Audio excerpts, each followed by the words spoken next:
Oh, hello. We always surprise me. I'm always waiting for something extra to come along. Hey, everybody. Hello, and welcome to the Punch Up Pod with Lila and Pat. We are so happy to be here with everybody today. Pat, how you doing? Excellent. Great to be here. Really excited about our guests. So on October 30th in San Francisco, we're going to be raising some hell. I'm going to be joining them. And it's the March, it's the Day of the Dead. And it's going to be drawing attention to Nancy Pelosi's. Well, we should just bring on our guests and get into it. But instead of highlighting what they're not doing, we're highlighting who's the consequence of their inaction, and we're doing it right in front of Pelosi's. So it's going to be a big event, and a lot of people are coming down from San Francisco.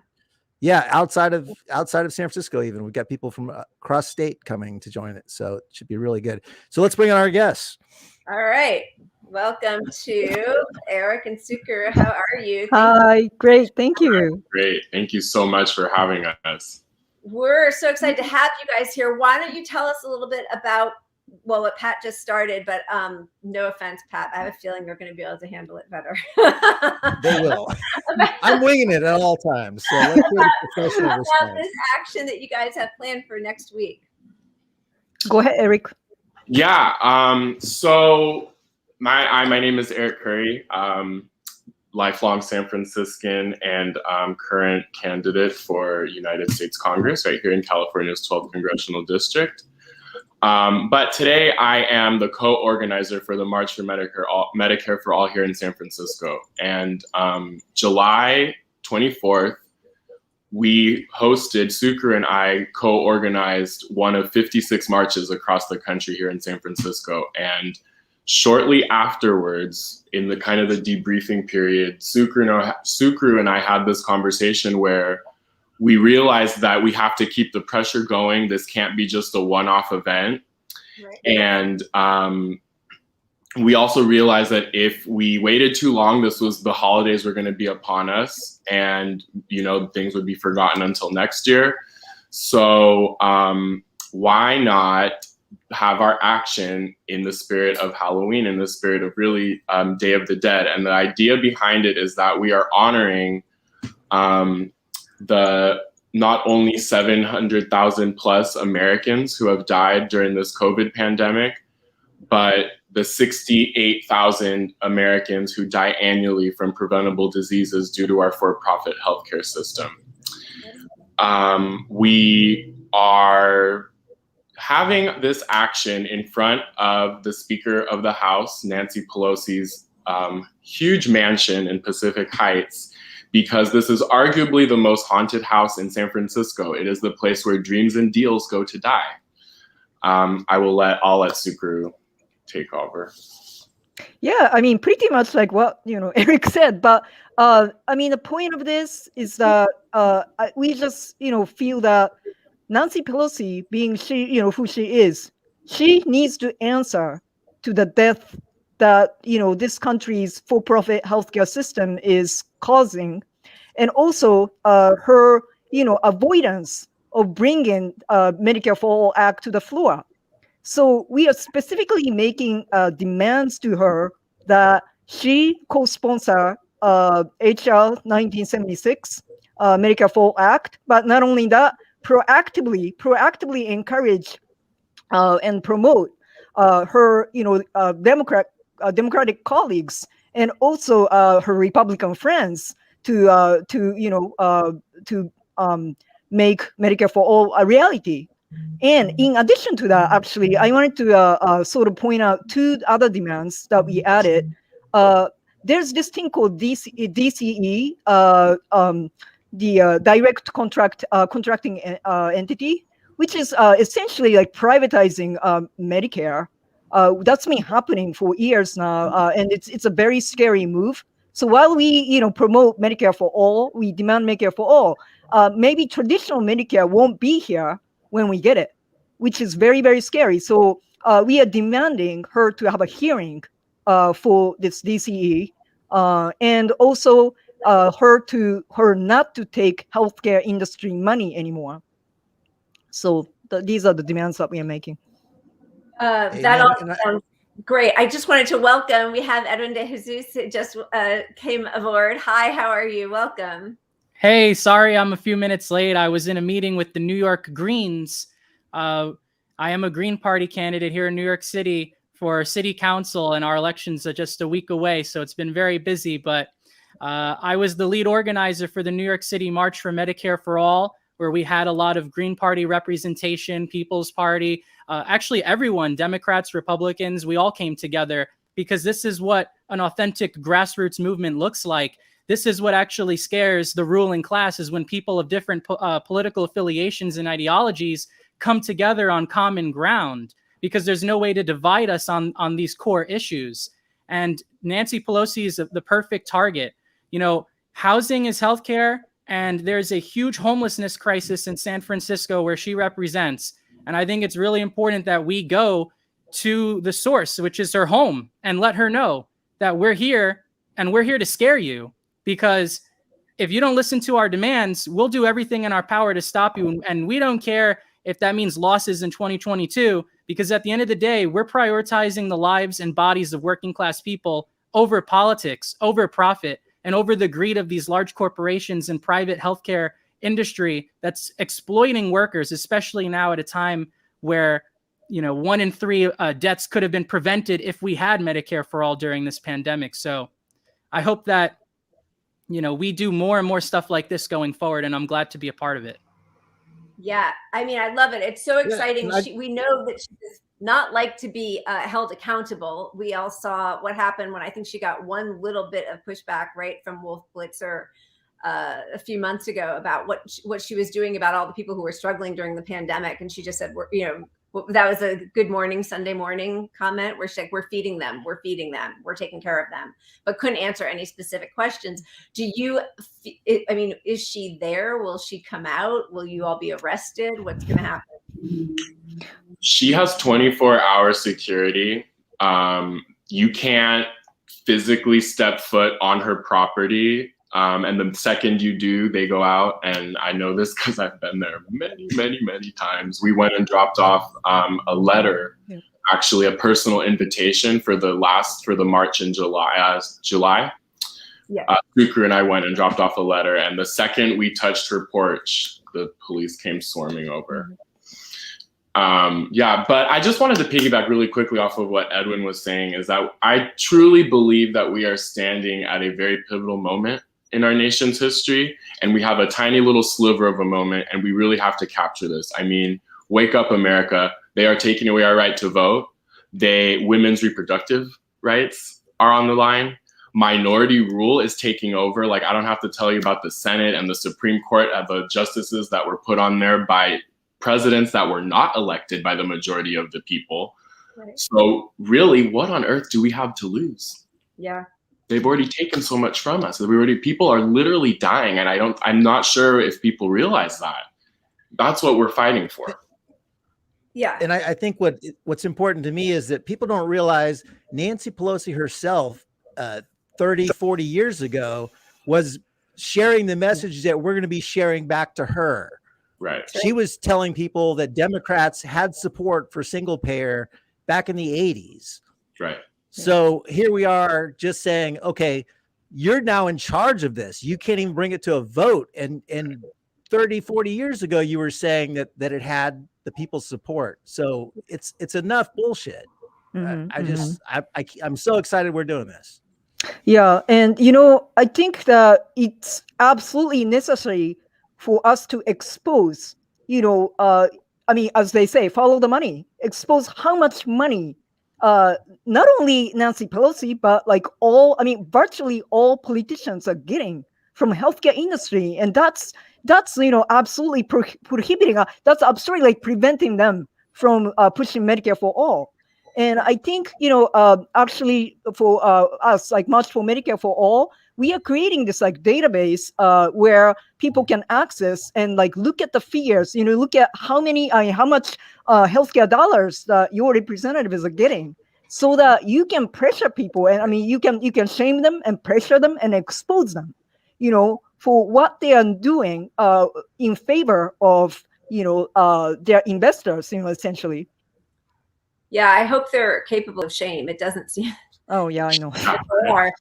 But yeah, I know we keep being told we just need to get one more progressive and we just need to, you know, rally the troops and get more support for it. But we know that's a lie, right? The majority of the citizens in this country, as you were saying, Edwin, across all political spectrum, they all want some form of Medicare for all. It was that jaw-dropping election night poll out of Fox, right? Where it was like they couldn't believe their numbers that all these Fox viewers want some kind of universal health care. And it's just those members of Congress who seem to, you know, sway the other way.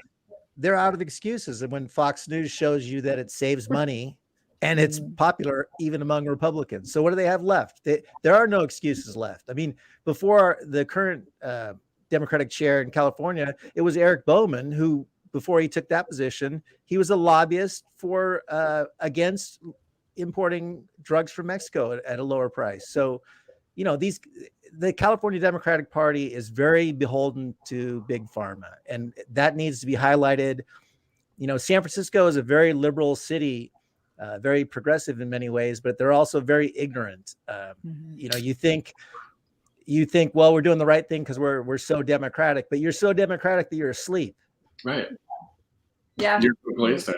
And the demographics of our city have changed substantially over the past 10 years.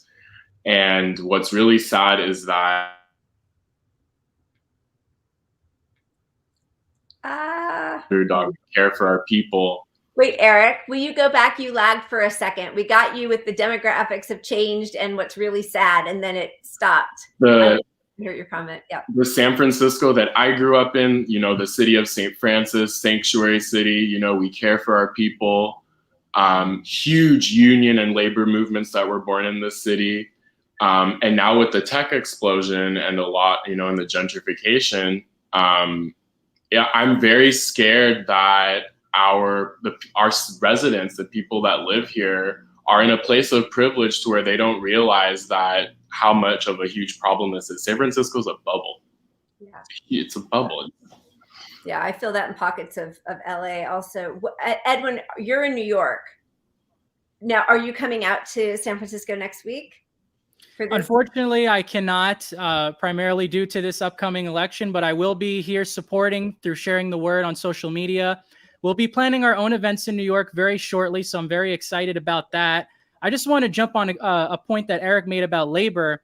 You know, if we have guaranteed healthcare as a human right and Medicare for all, that gives more power to union workers when they come to negotiating with their employers, because they don't have to look at healthcare as one of the options on the table. They can instead prioritize higher wages, safer working conditions. And the unfortunate fact, and I'm not too sure about San Francisco, but here in New York, a lot of the labor leaders are in the hands of Democratic Party power players, and they would rather maintain the status quo instead of actually helping the union so that they can, you know, remain in power and keep, you know, whatever money or other benefits and perks that they're receiving from the politicians. And it's a really sad sight to see that what we need is more independent labor unions like the one that Chris Smalls and Amazon Labor Union are currently doing at the Staten Island warehouse. That's right. Well, and we saw that tension play out, right, during the Nevada caucuses, where the leaders made it seem that they weren't for Bernie because they didn't want Medicare for all because it would ruin their contracts. But it was actually really empowering for that split second to see the actual workers, you know, use their voice and rebel against their leaders. But yeah, that should be taken off the table. If everybody had healthcare, we could look for employment that actually, you know, you could look for jobs that you wanted or fight for the provisions that you want and leave that off the table.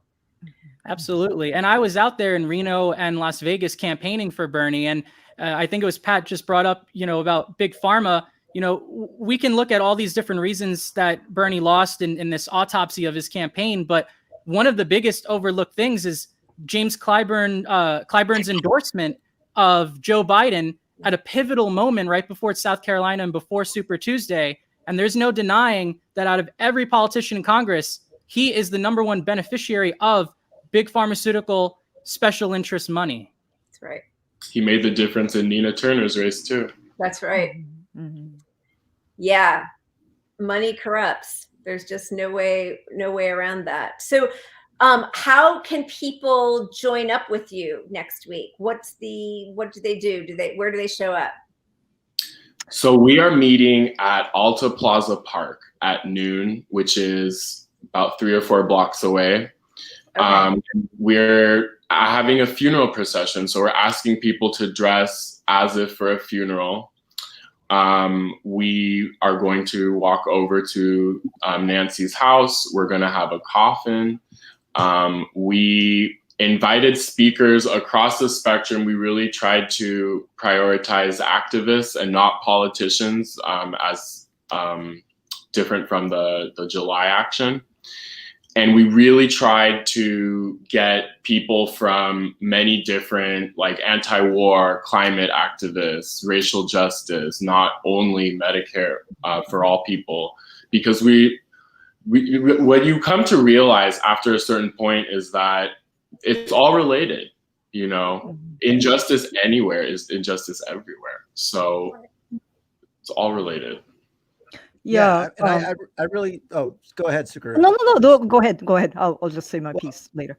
I just wanted to add that we've got millions of disenfranchised voters that are losing their faith in electoral politics. And it's a time right now where we need to put them to work. And so actions like this are really important to keep them focused on the issues that we all came together to support Burning For. Those issues are still going on. So join us in San Francisco, please. Mm-hmm, mm-hmm. No, I just wanted to say, just add to what Eric just said. I come from anti-militarism, anti-nuclear movement, but lately what I realized is that, we need mass mobilization in this country, and we cannot do single issue movement anymore. It should be a multi-issue movement. Because what we want, all of us working class people, are the same thing. We want basic human rights, such as healthcare, housing, good jobs, environment, so we really need to work together. So I think, this is actually, we San Francisco rally, we see it as the beginning, of our attempt to bring people together, really. And I just want to point out, San Francisco, Bayview Hunters Point. I mean, Eric knows about more about the neighborhood, but Bayview Hunters Point is traditionally predominantly Black neighborhood with other people of color nowadays. But it's being actually ever since the 1940s, it's being radiation contaminated site. Because of the history that has to do with the bombing of Hiroshima, and also the nuclear laboratory that U.S. military had, in that neighborhood. So it is, radioactively contaminated because the people of Bayview Hunters Point have pre-existing conditions already. So when the COVID-19 hit, they were the people who were most affected, by the pandemic in the city of San Francisco, because they had pre-existing condition. On top of it, this is really high unemployment, and also a lot of essential workers. People don't have a health insurance. So all of the factors, environmental racism and other kinds of really inequalities really hit this neighborhood. So that represents the need for us to come together and fight for the same cause. That's right. Yeah. Well, Yeah, I think it's all connected. Yeah. I was going to add something really quickly. Nancy Pelosi's been my representative my entire life, even before I was born. And every year or every couple years around election cycle, she sends out her little pamphlet, and she always dedicates a portion of it to Bayview Hunters Point. It's so incredibly performative, and I don't know if people realize this, but that was the largest concentration of homeowners in San Francisco, not Black homeowners period, at one time in Bayview Hunters Point, before the government started introducing crack and snatching up the houses like candy. So anyway, not to get off on a tangent, but it's all related. It is all related. Yeah. It is all related because there was a lot of talk at the beginning and even now when people are dying of, oh, well, it's people with comorbidities or pre-existing conditions, as though that somehow should, alleviate all of our sadness, and without any sort of, revealing of how much the systems that are put in place have contributed to their pre-existing conditions and comorbidities and lack of healthcare and lack of housing. It's really atrocious. Pat, do you I feel like I just stepped on your toes. You're about to talk. Oh, that's funny. He muted himself. Well, now that's hilarious. Oh, sorry. I put myself on timeout so you can speak. No, I just really want people to show up and start supporting a lot of these protests. Like you said, it's you can't remain focused on one issue. We got to support all these strikes going on right now because, they're calling it Striketober now because look at all the workers rising up right now in all across the industries. And, those things are catalysts for more protests, for more strikes, for more workers' rights attention. And it draws attention to all the causes that we're supporting. I mean, it really, all of it does have a synergy that's important. And when you add that fact to the fact that you've got all these people that are sort of losing faith in electoral politics, disenfranchised with Democrats, we need to harness that energy into something. And this is an important first step to me. And Medicare for All is the most important issue to me personally. So. And, if anyone, I know for a fact that not everyone can come to San Francisco. So we were inviting, if any of the people who are listening right now want to do something in their own cities, please do so. Because like in California, I would like somebody in, Sacramento, namely California District 7 and 3 to do something because Ami Bera and John Garamendi should be targeted for the healthcare money that they get. Ami Bera gets, has gotten over $2 million from healthcare industry. That should be exposed. Yeah. So I would like to, we would like to see many cities, jump in on this and do actions in their own cities. It can be very small, like, have a sign and stand on a street corner and demand their representatives that, they support Medicare for all. Good. Yeah, absolutely. Edwin, do you have anything you want to add? I'll just say one thing, and that is way too many lives have been lost due to corporate greed. Greed is a virus, and Pelosi is a super spreader of that virus. Amen. Absolutely. It is class warfare, and it is violence against poor people.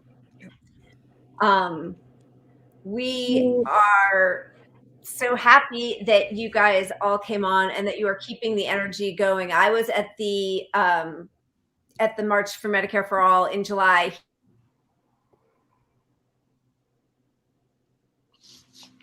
Are you all seeing that, or is it just me? I always joke the edibles hit. No. Everything just went in a circle for me. Was that just me? It's like God.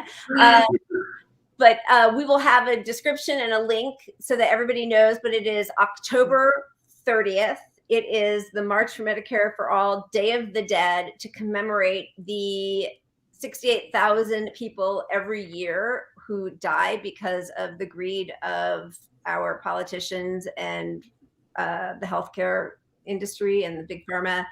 And the 1/3 of COVID deaths in this country is blamed on not having access to healthcare, not having Medicare for All. It's a horror show. So thank you guys for your tireless energy and continuing. You're right. It has to be a year-long, in, day out process of calling attention to the corporate corruption. It's time to take our country back. Yep. It really is. Yeah. I just wanted to quickly thank you again so much and really highlight the importance of independent media, such as the work that you two are doing. Because you mentioned some of the strikes that were happening across the country earlier. You know, the mainstream media is not covering any of those. And it really is on you. You know, you guys are doing the good work. You guys are doing, you know, the work of getting the news out. So thank you so much. Thank you for saying it. Thank you. Yeah, I don't watch any of that stuff anymore, but so, you know, sort of like a weird bubble, right? Like I only see my bubble of people, and yeah, I think you're right. It is not being touched on because it's terrifying. I think that's why they're criminalizing every single behavior now. So they've got everybody rounded up and giving money to the police. I mean, I think it's going to be scary times, even scarier times ahead if we don't take our country back. I can't tell if Pat's frozen or if he's having a big thought and he's about to say something. Is that it? Well, I just want to say, I think this is the first time we've had 3 guests on. I have a feeling it's stressed the system, so I apologize for any connection issues that we've had here.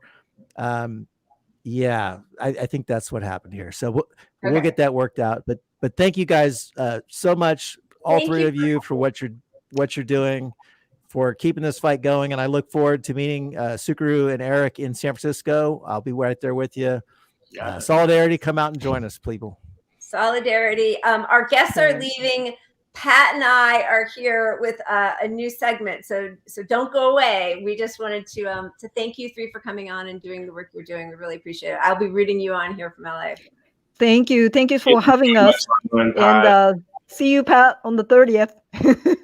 Thank you so much. Yeah, thank you both. Solidarity. And Edwin, good luck. Good luck, buddy. Yeah, Thank you very much. Thanks, guys.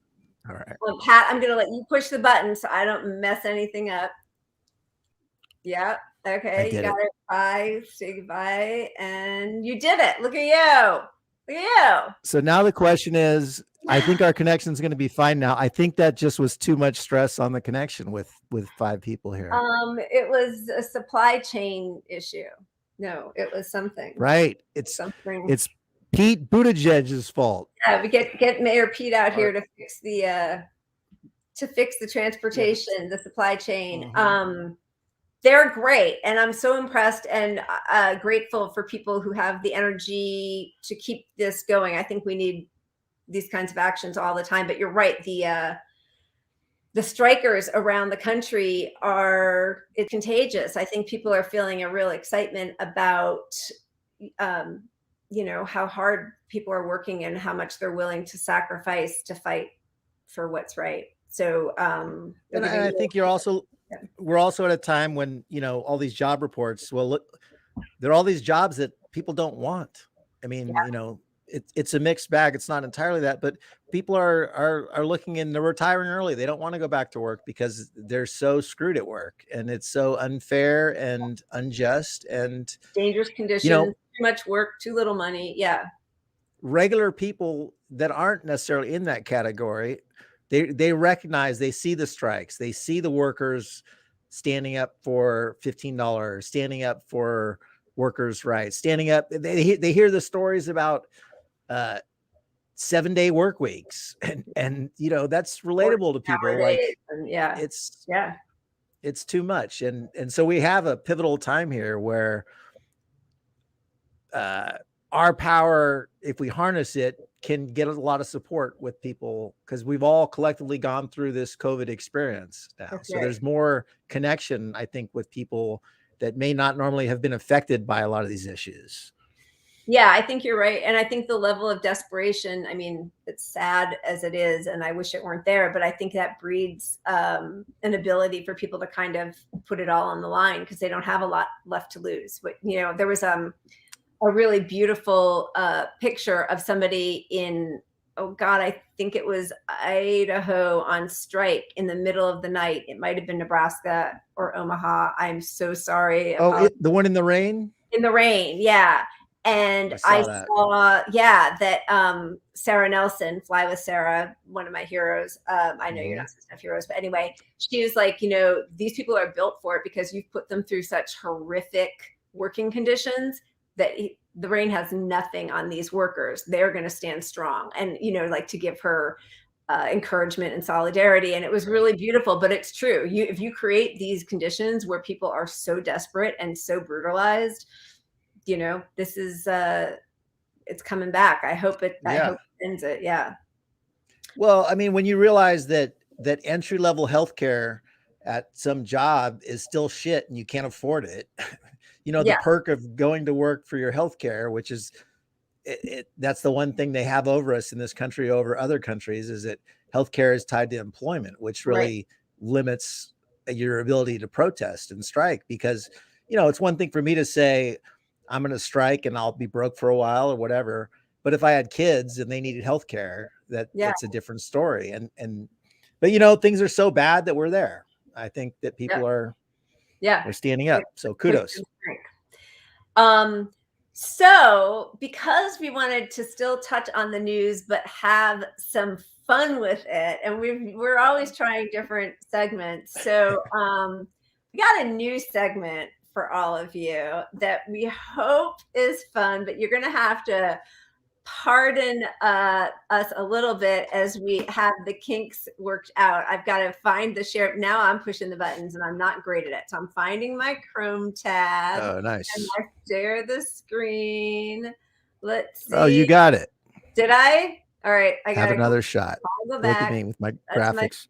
Oh, look at you with the have another shot. Okay. So if I do that, oh, there we go. All right. So this is our hash. Did you make a hash it out graphic, Pat? Of course not. What? There's your one job. Did I have a job? Oh, I blew it. But you had a job not tied to healthcare. That's what happens when you don't, wrap people's knuckles. So we've got a hash it out, which is too small for anybody without readers to see, but we'll let you know what it lands on. Some of the trending topics this week, along with some fun stuff in there, just to see how it goes. We'll see what we land on and discuss it. Should I get stuff ready for myself, or are we just spinning this wheel, Pat? What's happening? This is one of the things we probably could have fleshed out. Yeah, we haven't worked any of this out. We just thought it'd be fun to throw some stuff up here. Hashtags we could talk about. Some of the issues we really don't want to talk about, but if it lands on it, we'll have to talk about it. Mostly, I hope I just keep getting take a shot. That's my take a shot is on there a lot. A lot. You would think I want to take a shot. I really don't want to take a shot, but I'll take a shot. I've got wait, I just out of solidarity. Everybody knows I've got, this is me always trying to get a sponsor. Do I show you? Am I allowed to show it? Oh, of course you are. Yeah. And I like to match my beer to the show, so I've got a Mexicali Day of the Dead beer here. Wait, we can't see it. Put it. Yeah. Oh, Mexicali Day of the Dead beer. Nice. Here, wait. Let me see. Oh, if I remove this, am I gonna? No, it's over. Okay. All right. So should I spin the wheel? Yeah, and there's all kinds of weird stuff on there. So this will be a work in progress. We're not married to it. We're just goofing off. So please participate and ask us questions. All right, you ready? Here we go. What are we even doing here? All right, what it is. Now, am I removing that? Do I remove it? Yeah, right. Yes, because otherwise we'll have to do it again. It might come on again. We already voted blue no matter who won, so we don't want to do it again. Yeah, no, I can rest in peace knowing that I did not do that for the first time in my whole life, and I will never do it again. I will not vote for corruption ever again. Knowingly. I can't promise that I will. Yeah, knowingly. Okay, thank you. That's the asterisk. But yeah.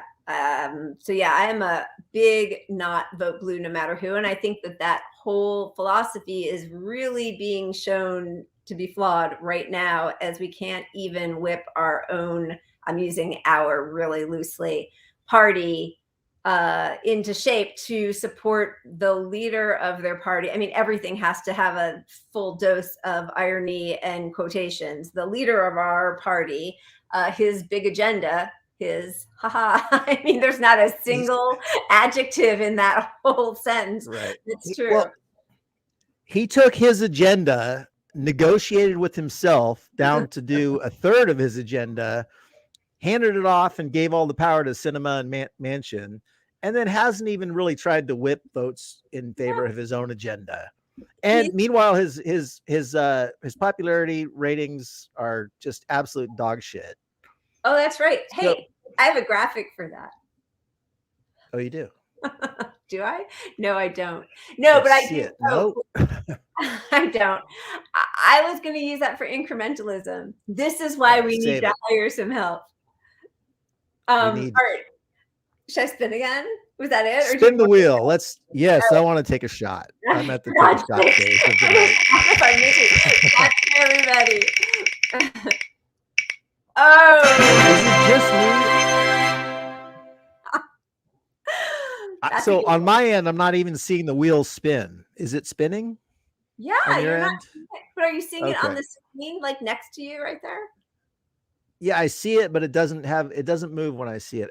I think my internet connection is dog shit today. I think it might be. I just took it out, but it was hashtag Kurek RGB, which it's not pithy, but two main parts in there.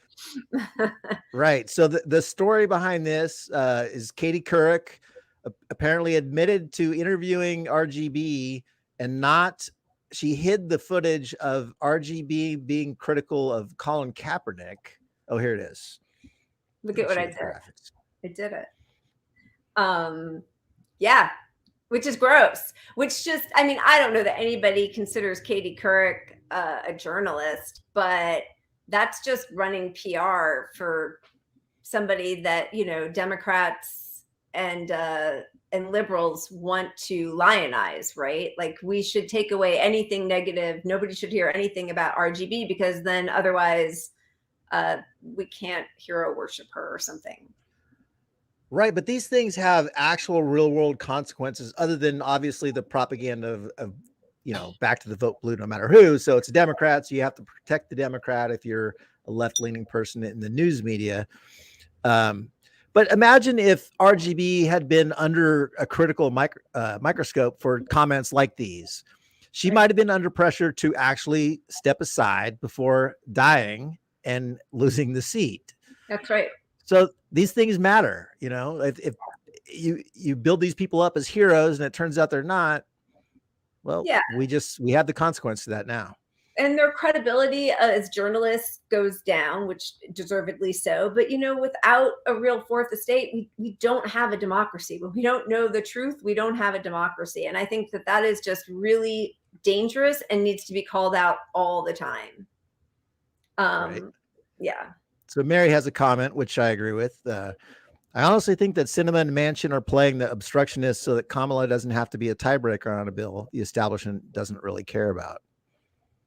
I feel like they're throwing her under the bus. Like they could, the other strategy they could use, she could be the hero in this thing. If they wanted to build up Kamala, Kamala could come in here and vote for the thing and yay, Democrats are going to win now because of Kamala Harris. She could have done it on the $15 minimum wage, right? I mean, yeah, they've had moments to let her be the hero. I think you're right. I think that they're throwing her under the bus. I mean, the fact that they had to hire, did you see that horrible, cheesy little speech that she had where she was communing with a group of kids who were all looking at her? Like, you little girls can be in space, or, you know, I don't know what it was. That's an exaggeration, but it was an awful, like, she's not human. She can't relate to the kids. So YouTube hired the actors and they admitted this. That was revealed afterwards, because first it came out and it was so cringy already without even knowing that those were paid child actors. Yeah. Well, first the White House said, no, we didn't hire those kids, you know, which is technically true. We didn't hire those kids, but somebody did. And that somebody was YouTube. YouTube hired these kid actors to be nice around Kamala. Yeah, that was, boy, it's embarrassing. But yeah, they're add that. Yeah, sorry, good. No, but just add that to the fact that Kamala Harris's assignment under Joe Biden is to handle immigration. Like, that is the job that will never build your resume. Yeah, so I think the Democratic Party has finally realized how useless she is, and she can't get elected. And I think so too. But to go back to Mary's point, and thank you for writing in. I mean, I guess I think that if it weren't Sinema and Manchin, it would be somebody else, because they don't care. They're going to just do what their donors want. And doesn't matter that this, we have some statistics where, Well, yeah, go ahead. Well, if you make it about money, so if they're doing, if Manchin and Sinema are doing this for money, that money is there for anyone. So they're getting the lion's share of it because they're the two obstructionists. But if they step aside, there are two other corrupt, sleazy politicians that will flip in a heartbeat and become Sinema and Manchin. Some of them are probably dying to right now. Yeah. They would love it. Yeah, absolutely. I mean, if Democrats wanted to win, every single top line policy in the Build Back Better reconciliation bill is wildly popular across all, demographics of Americans. So the fact that they are not doing this just shows you how little they care about anybody apart from their big donors. Yeah. That's it. That's it. All right, I'm taking it away. Am I spinning again? Spin that wheel. All right. I feel it. I feel you're going to get to take your shot. Oh, okay. Oh, no. What'd you do? I did not. That? Oh, yeah, go ahead. Well, that's I'm going to mute my mic to stay out of this one forever. I want no part of this conversation. I want to hear everything you have to say about Dave Chappelle and his comedy. And I'm going to hit the record button so we can cancel you. Everybody's going to be canceled. I will tell you this, that I'm going to remove that so we don't have to touch on it again. We might put it back in another week. Burn that. I am not a boycott person or a cancel person. I was not fully on board a lot of moments in that special. I also thought it was really well crafted and intelligent, and it pushed some buttons. And I will never be part of a group that wants to shut people up. I think that the way to deal with it is to push back, which a lot of people are. And I think it's important to hear the voices that are pushing back and who are upset. And that's what I'm going to say about that. Right. I thought I was getting a shot. Yeah. That really sucks. Because I really thought I was about to. I would much prefer a shot than this, even another COVID shot, or I don't care what the shot is. I just want to say I have mixed feelings on the Chappelle issue. I think the criticism of him punching down and choosing to do that with his platform is valid. Like, he shouldn't, he's taken all this criticism and he's using it to amplify and get more attention in a way from it, which I don't agree with. But I also don't agree with canceling him entirely as a person, because I think when you get to where, like, a lot of his jokes are about sex, and that's a core thing. That's comedy 101, sex jokes. And, there's something about normalizing things. Like, if you want the trans community to be accepted and part of the discourse, it can't be so anti-discussion, even with people. Like, if you say Chappelle is wrong, which I do think Chappelle is wrong, you should not necessarily see that as a we must go to war with him moment. I mean, granted, I'm not in that community. I know they're under stress, and I know there are consequences to that kind of punching down. But I think that this has opened up a discussion, and I don't think it's necessarily like the world isn't coming out and saying, yeah, we're all with Chappelle. They're saying, was this a good response? Was this a bad response? How do you feel about it? It's, so, and I think comedians need a little leeway to be wrong. Yeah. I mean, it is a creative endeavor, and it's sometimes hard to find the joke. I certainly am not worried for him or think he's being canceled. That's hilarious. But I also just want to say, out of respect to you, I wasn't putting up Kaylin's response to me while you were talking. But then I realized that now if I put it up, you're going to think that she was writing to you, that you had the perfect answer. No. She's laughing her ass off at you right now. She thought my in answer real was time. You're no, wrong. Jesus Christ. I'm going to keep putting it up there. All right. I'm going to spin again. Wait, look at me with all spin the wheel. buttons. I need a shot after that Chappelle answer. I'm probably canceled. What are the odds that we're not getting a Thank you. Thank you. Coming back. So if you want to participate at home, participate responsibly. This is the time. Yeah, don't do this and drive. Oh boy. Do I have to drink it all? I sound like my mom. Do I have to drink the whole shot in one gulp? You could sip your shot if you're really like that. It's not a lot of solidarity though. Yeah, no, that's not me. Cheers. Cheers. Cheers, everybody. All right, now we're going to get real. Go back to that Chappelle one. Let me give you my real answer. No, I'm just kidding. No way. I've taken that one off. Yeah, delete that forever. Cheers. Okay, wait. I'm putting it back up here. Now that I have so many jobs to take care of, I'm really going to mess up. Right. Okay, ready? What if the next one's take a shot? Oh, wow. The wheel says we must abide or something. All right.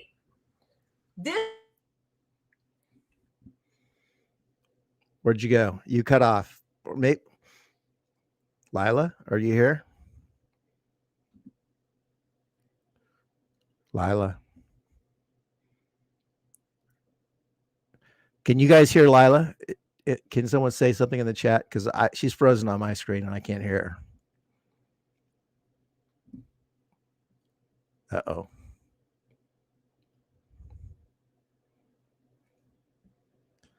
Lila. Oop. Lila's back. Okay, I wasn't sure if that was me on my end or you, and it was you. Wait, really? You were there the whole time? I was here the whole time, looking like an idiot, I must say. I couldn't hear you at all. Because you were tapped out. Yeah. Kaylin is correct. What if she is masterfully faking? It's like, I'm not taking this. Just like all the women in my life. Let's just go there. All right, sorry, never mind. Let's not go there. I don't want to go with the Simp Bernie cult thing that I've been accused of for my one positive post about Bernie in a year.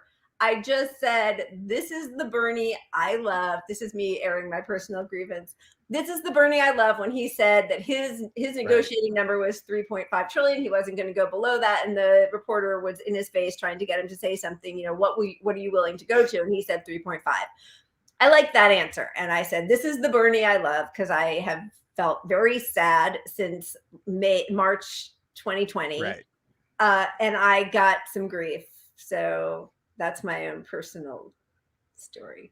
I think it's all very complicated because I think everyone watching this, whether you admit it or not, on some level, you lost some confidence in Bernie. I think some of the people here flat out think he's a fraud. I mean, we're all on a certain spectrum with Bernie. Personally, I don't simp for Bernie, never have, which is why my name is Pat the Burner. With no sense of irony. Which I always was like, do I get rid of Pat the Burner? But it's just such a thing. Anyway, the way I feel about Bernie is like, okay, we all need to admit that he's in a different role. Now, what you think of him, it's fine, but he's not going to be the Bernie that's on the streets rallying 1 million people against the entire Democratic Party. He's in a negotiating role as the budget chair. That's the role he has. Now, if he had taken that role and been like a pure obstructionist, maybe we can get something out of it. But it's not going to happen, whether we want it to or not. This is who he is now. So when you see him actually raising hell again, like he has been doing lately, and calling people out directly, I mean, that's a good thing. I think maybe there's a possibility that he's realized he's done what he can in negotiating, and now it's time to go to the next stage. He started out doing what he could with, like, I'm going to give Biden the benefit of the doubt, and we're going to work with him in good faith. Don't get me wrong. I think a lot of the times when the squad and Bernie are out there saying good things about Biden, it hurts progressive causes. Yeah. I think it's really detrimental when I'm trying to rally my centrist friends to think that Biden should be asking for 5 trillion instead of 3.5. And Bernie's out there saying it's FDR too. He's listening to us, and you got the squad saying I give him an A+ or, shit like that. I think that's bad. Which so conversely, what I was doing with my one stupid little voice out there in Twitterland was encouraging Bernie. This is the one that we used to love. Like, you know, I stopped my monthly. You all right? Do you have a hole in your lip? I mean, I've spilled. So for anyone that wasn't here pre-show, which is pretty much everyone, I took my beers out of the fridge and one of them blew up in my face. So there's that. Yeah. Anyway, back to politics. Look at me with the banner. I did it. Have another shot. Oh, cheers. Yeah. Cheers.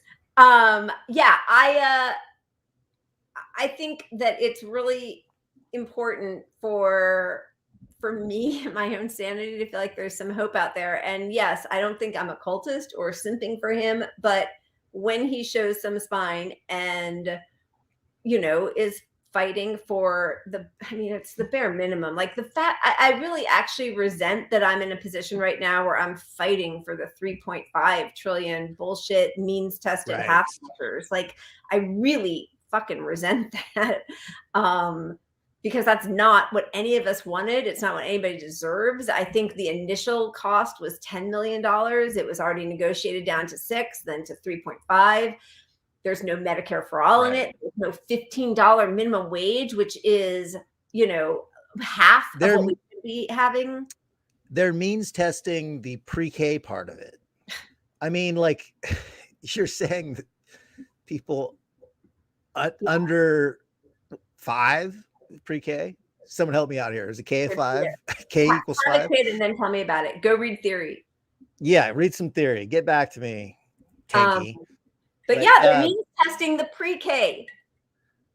Yeah, so it's nothing. And where I have a lot of problem with all the progressives right now is they're not making the total amount of this yearly a factor. So it's 3.5 trillion. So the first thing I would do if I wanted to win an argument was say, okay, that's 3.5 trillion over 10 years.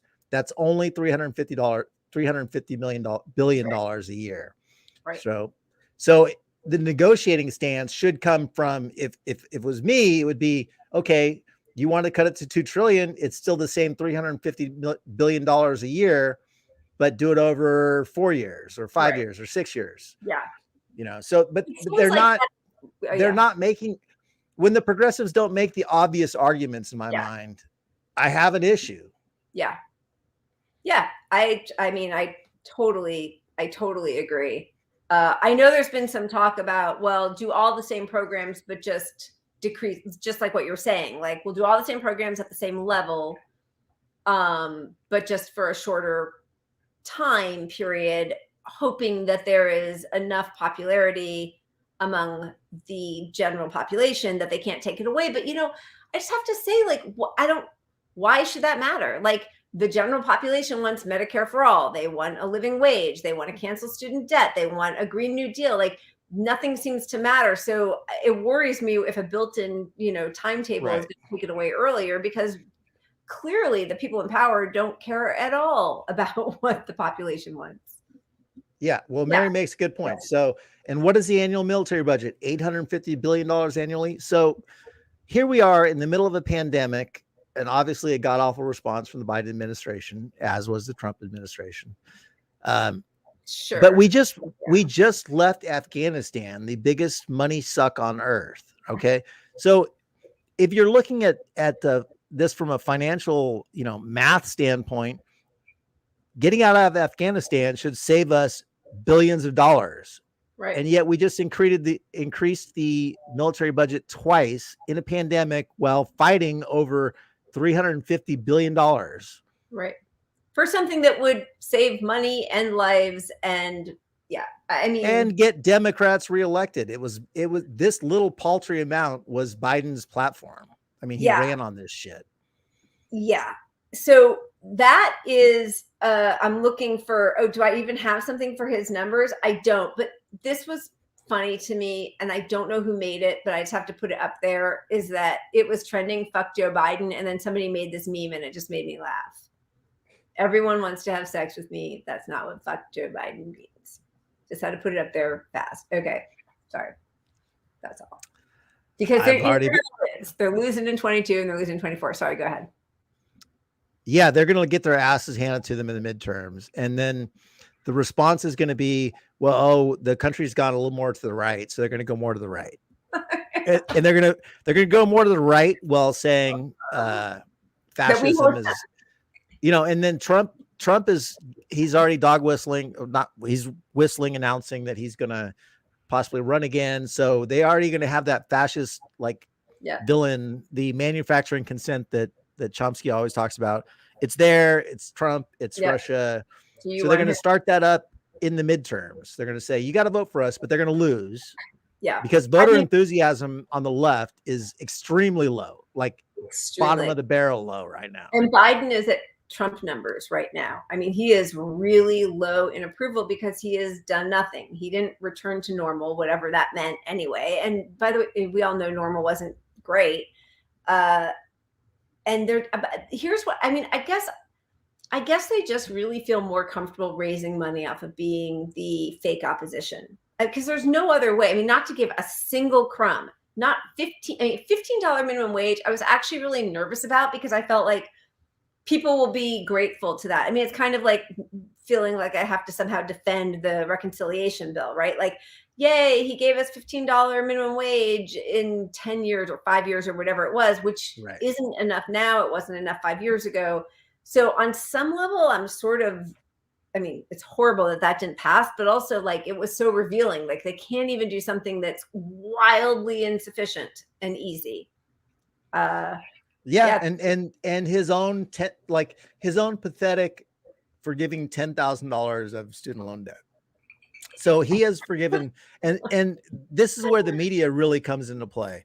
The media is hyping up every time he says, and they slash another little bit of student loan debt. It's like they forgive, I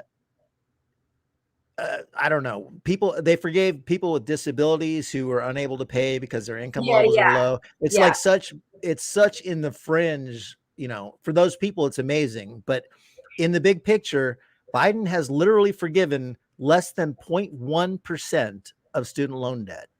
Yeah. And so to have any announcement about getting rid of student loan debt when it's 0.1% of it is a photo op. That's all it is. It's just bullshit. Yeah. It's Washington Generals. It really is. And it feels like every part of this administration, in conjunction with the fourth estate, that the corporate news, that just works so hard to keep them in a positive light, right? It's always the headline, and then nobody ever delves in beneath it.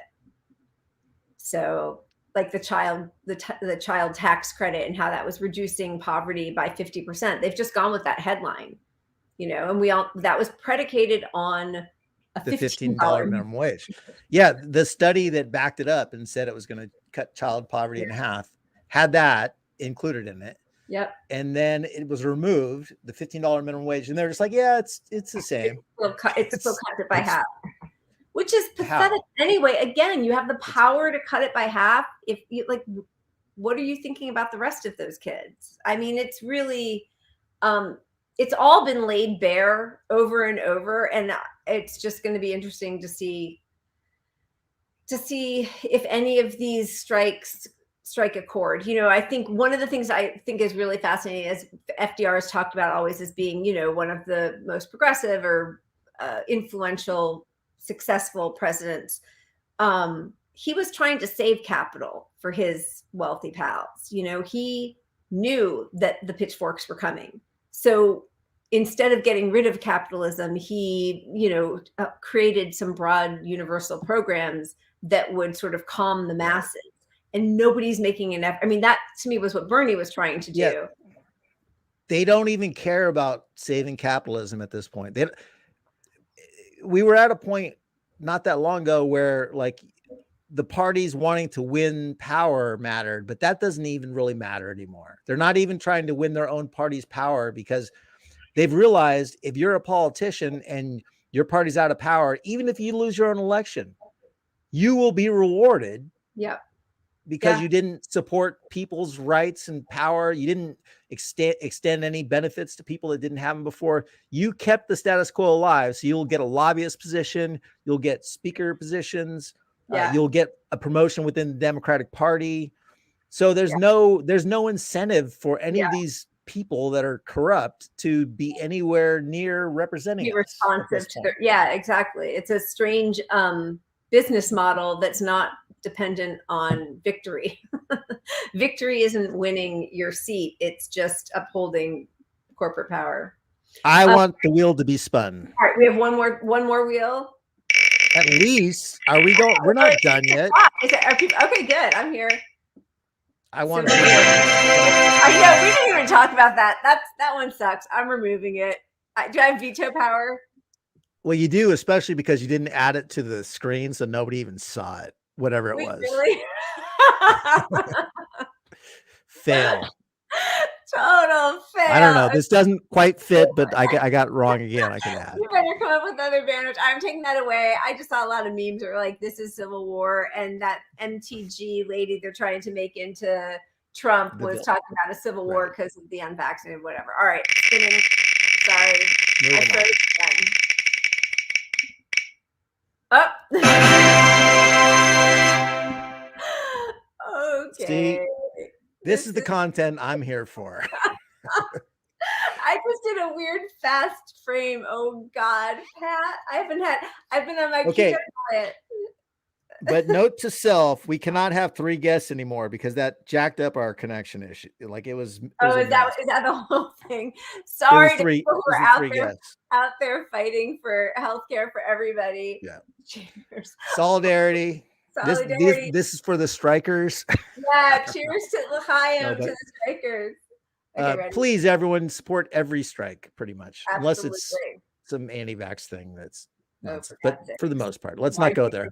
Yeah, why do that? All right, ready? Oh God. Oof. Pat, that's a lot. I'm a spring chicken, so I can do it. Wow. Oh my God. So I didn't work out today because I didn't want it to affect me too strongly. I did the opposite of what the young people do. They'll like work out if we're going to splurge. I was like, nope, keeping it all settled so that it's there to soak up. Nice. I have a vacation. Anyway, it doesn't matter. I was at a friend's house today and I stepped on their scale because I don't have a scale. Oh, because I'm bougie. No, but now I'm conflicted because I'm 196. I'm like, I need to hit 200. I need to hit 200. You want to? Right. Is that a goal? I kind of do just for I'm bored. It's like a thing. I don't know. Bragging, right. I almost hit 200 with each of my 2 kids. No joke. Did you? You blew up big? 65 pounds with each of them. 75. Wow. 75. Now I'm doing math, so I don't give away all my weights, all my live weights. They owe you. They do owe me. I house them. I am their creator. I am their God. Okay. Another one. Let's talk politics. Let's do politics. No, why? What do you think? Politics, put it on screen. I'm sharing. Share. Oh. Force the vote. Just in the nick of time. All right. I'm removing it. Let's do it. All right. Tell me, Pat. Tell me your feeling on force the vote. Why do you hate? All right. Why do you hate? God damn it. All right. I don't hate the squad, but force the vote is an ongoing strategy, which is recognized by anyone who understands how cinema and mansion and it's how you win. You leverage your power to get things because you refuse to vote for things that are important to your party. Right. That's what politicians do when they go to fight. So force the vote initially was really focused on bringing the Medicare for all vote to the floor, which Nancy Pelosi back in the 80s said needed to happen. And now she literally controls the gavel and is saying no to not let people even vote on it. Yeah. Yeah, and her argument is that she doesn't bring things to a vote that don't have the votes. Well, you're not leveraging anything that could possibly happen. Like it's ridiculous. Anyway, the whole thing with the squad is the squad literally AOC literally said, well, no, we should, in this debate online with what's his name? Football player. Oh, Justin Jackson. Justin Jackson said, well, no, the squad should reserve that strategy for things that really are doable, like a $15 minimum wage and a position in leadership. Well, immediately after she said that, and they didn't force $15 minimum wage onto the bill, they didn't get any leadership positions. Yep. And they didn't fight for $15 minimum wage on the bill. That's right. So, so that's holding out for him. She wasn't holding out. So that Pelosi, yeah.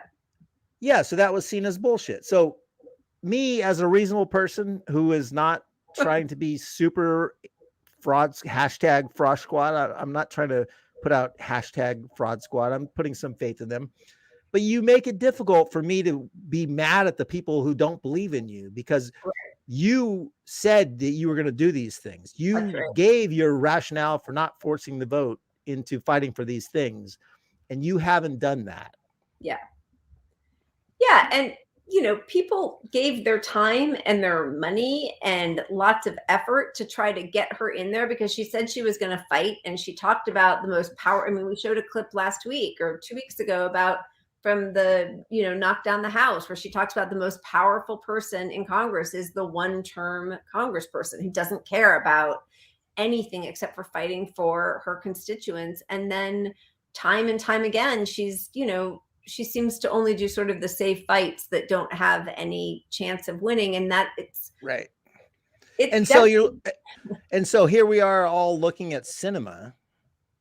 Kirsten Sinema is literally doing what she lobbied for. Sinema is not going to win a re-election. She doesn't care about that. Right. At all. And because of that, the whole party is caving to her on all these things. That's exactly right. Yeah. We need a cinema and a mansion on the left, like Daniel Wilson said he wanted to be last week. All right. So it is 6:08. Should we do one more? What do you think?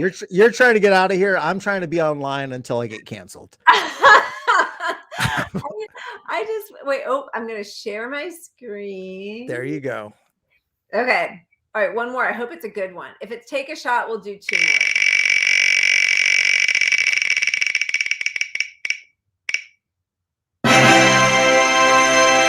Okay. This is actually a pretty good one.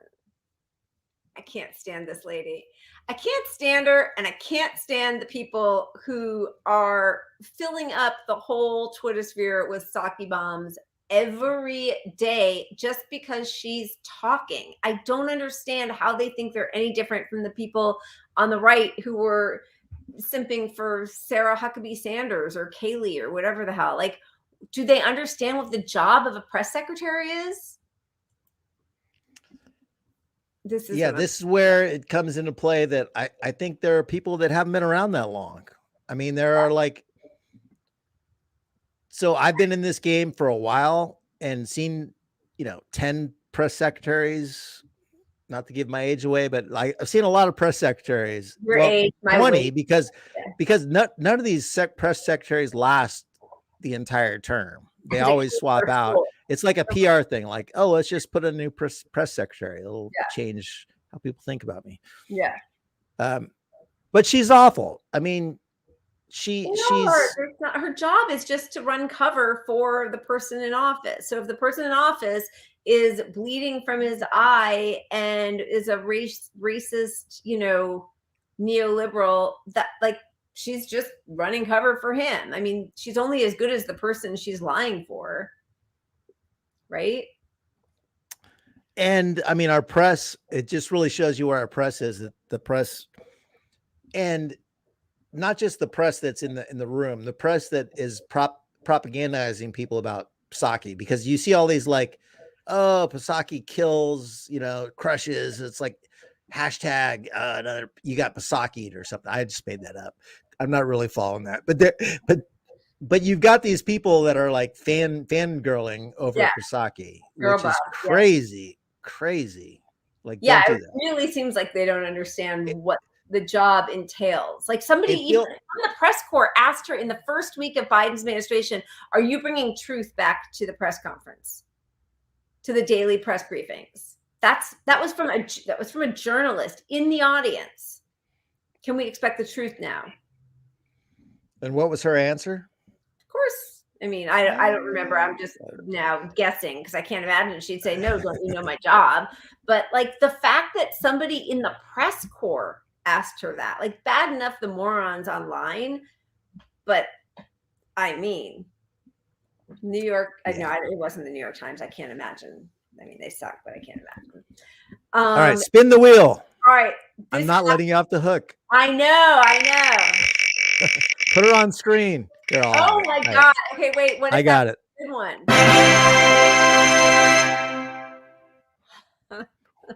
See, this is where politics starts getting real. I wish I had the power to keep you online with me for like 2 more hours. You should tie my hosting gig to my healthcare. See how I brought that back? You go. Right. Let's call back. All right, it's number 3 for me, Pat. Wait a second. Let me take this off so I can make sure you're not lying to me. Where's your shot? Oh, I already had it. Oh, that's like a. No, you didn't. You almost. That almost worked. I'm gonna have my shot. Wait, you lied? Yeah, I lied to you, and you were gonna believe it. I knew. I was. Pasaki. Well, mostly I was offended that you would drink without me. That feels like All right. Cancel, Pat. Cancel Cody. All right. Solidarity with the strikers. Oh wait, I have to say, solidarity. because I'm an honest person, your shot's way bigger than mine. But yours is iced tea. Right. Mine is I don't want to advertise alcoholism, but it's bullet bourbon. Oh yeah. I like bullet. Okay. Not the rye. Don't drink the rye. Okay. All right. Cheers. Cheers. Cheers to one more round. I can only do one more. These people that have lives and parent and children and I don't know. I know, and Lila got Pasaki'd. I do it. I pronounce the P out of disdain. I know you do it on purpose, and it kind of cracks me up each time. All right, this time I'm putting it on the stream. Then I'm going. Let's go. This is where things get real. Round 8 or whatever. Take a shot. Oh no! Wait, I was joking. I can't do it. Are you tapping out? That was a lot of take shots. I mean, that's never giving up. I will never let you beat me. I am not a quitter. Oh my God. So if anyone wants to hang out for the show, I got nothing going on. I have no life. I have not. I mean, what do I do after this? I don't know. Come over for dinner. Sandra just made me dinner. Wait a second. It's always funny when I come off of these shows and I'm wasted. I'm like, what's my 15-year-old? What's for dinner? All right. Like, hey, child, what's your name? Okay, right. You ready? No. Cheers again. Solidarity with the troops, and by troops I mean strikers. Solidarity to the strikers. Okay.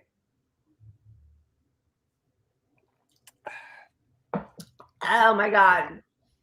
Good stuff. That was 4. All right, so now we have to hit politics. Let's have a long discussion. Listen, are you in control? 4 shots in. 4 shots in. This is what I wanted out of the show. This is a good one. But I wanted the next half an hour where we get real, where we rant like drunken lunatics. Did you let on TikTok? Are you hitting remove? Are you hitting remove? Holy shit. I don't. Oh, no. I might have to call someone to look after me.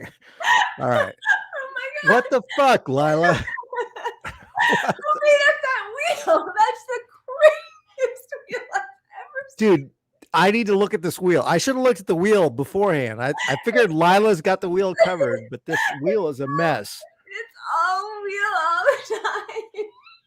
Are we doing this? I have to get another bottle out. I ran out of my bottle. Oh. Yeah. Okay, you better hurry because I really do have to go. Hurry up. No, you don't. Last We have another 2 hours left. No, this is it. This is our last one. This is for all the money in the world. All the healthcare in the world. Who would have thought we'd still be going an hour and 15 minutes in? I did. but I already took my shot. I took 2 more. You did not. That's a lie. I already know that's a lie. You caught me. All right. So, did you remove it though? Honestly, have you been removing the shots every time? No, I only removed the. There, I removed. You're it supposed now. to remove the shots. Sorry, I forgot. All right. Yeah, a lot that are right next to each other. That's kind of fun. It's fun. Fun. Anyway. Oh. Wow. What's the record? Funny if we get our stomachs pumped. Okay, you ready? I think my kids again. This. Again. No, sorry. All right, solidarity to the strikers. We're doing this Cheers, for the strikers. Cheers. This one's for Kellogg's and Kaiser. Recently, IATSE. Oh my God. Wow. And don't forget to look for our tweets in like 20 minutes.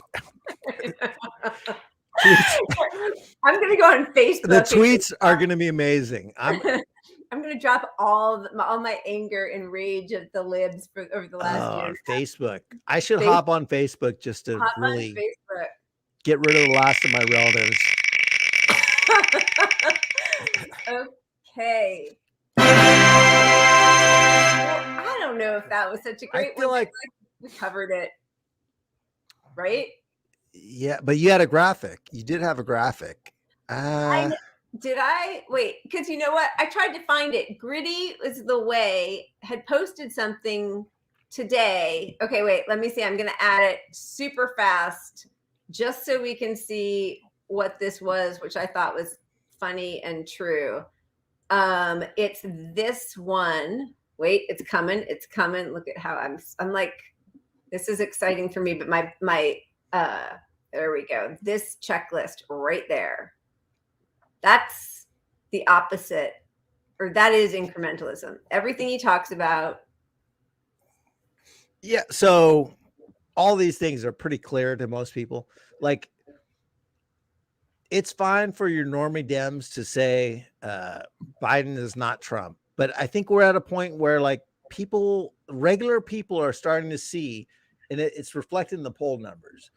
Regular people are starting to hear our message as the real left progressives, that Biden is not actually, like, the Democratic Party doesn't actually believe in their own platform.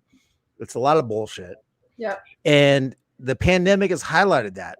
I mean, $15 minimum wage. You're not fighting for $15 minimum wage. Come on.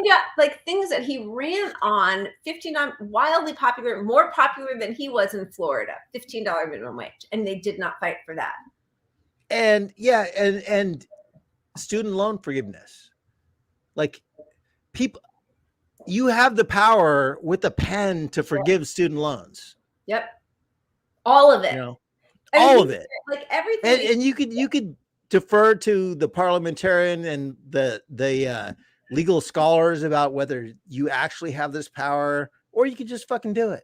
I mean, Trump was the most, the biggest threat and the most powerful person in the world. Nobody could stand up to him. And now we got one of those. And he just, it's not cowardice or weakness or anything. It is 100% complicity and collaboration and doing exactly what his donors want him to do. I just like, but it's real, but like this is the problem, that the business model for politicians right now has nothing to do with winning.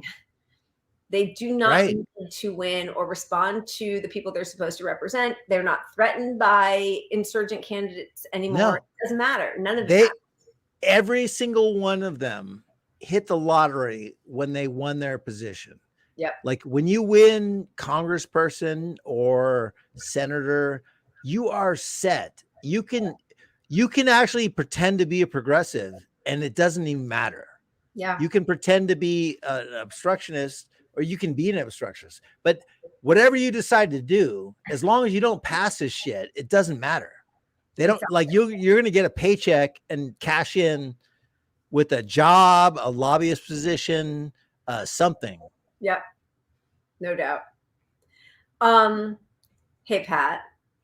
No, 2 more hours. 2 more hours, Lila. God damn it. You know what?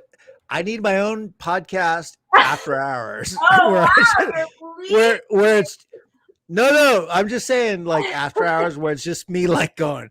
And another thing, it's just called "Get Off My Lawn." Yeah.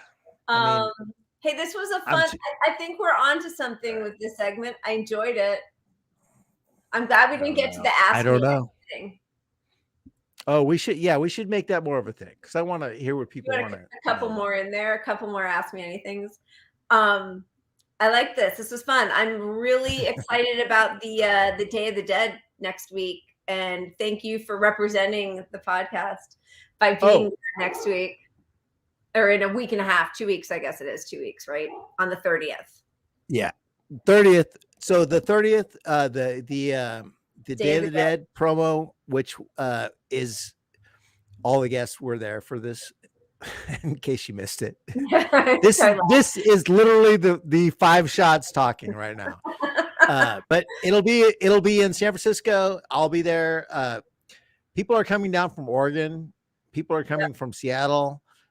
People are coming. Like we have like 100 people ish already there, and this is just to make some hell in front of Pelosi's house. So really people are ready for this.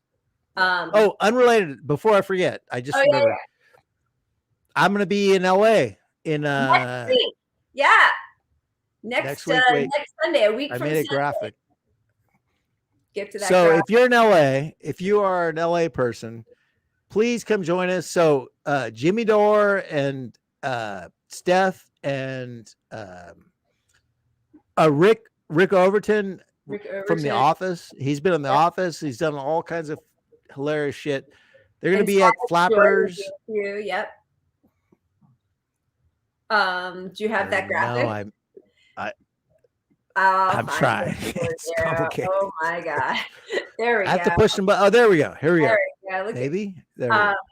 Yeah, and we'll put some tweets out about it also to make sure everybody sees.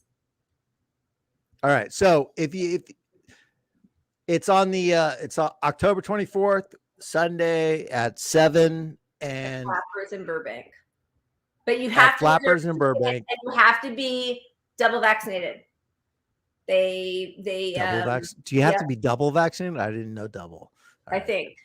So anyway, show up there and show up. But I'll be there too. We'll get a ticket. But we're talking about a relatively small thing where it's me, Lila, Jimmy Dore, Steph is going to be both.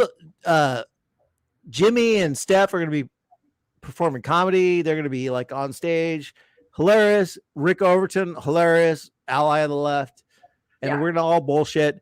But more importantly, like I don't really. The whole thing in theory is to promote my book. I don't give a shit about my book. I'm not even going to share the website. No, I don't care. I don't care. Dropping the sake bombs. This is the worst. This isn't promotion. This is why I should not be promoted. But I'm just saying, show up. Yeah. Because we're gonna all hang out afterwards and have fun. So we're gonna drink beers and drink whatever, be merry, smoke if that's your thing. Shots. But it's gonna be fun. So show up and it's a small crew and but you have to get tickets in advance. So buy them in advance. Buy them now. Bye now. Thanks for coming, guys. This was really fun tonight. Pat, take care. Drink lots of water. Shot?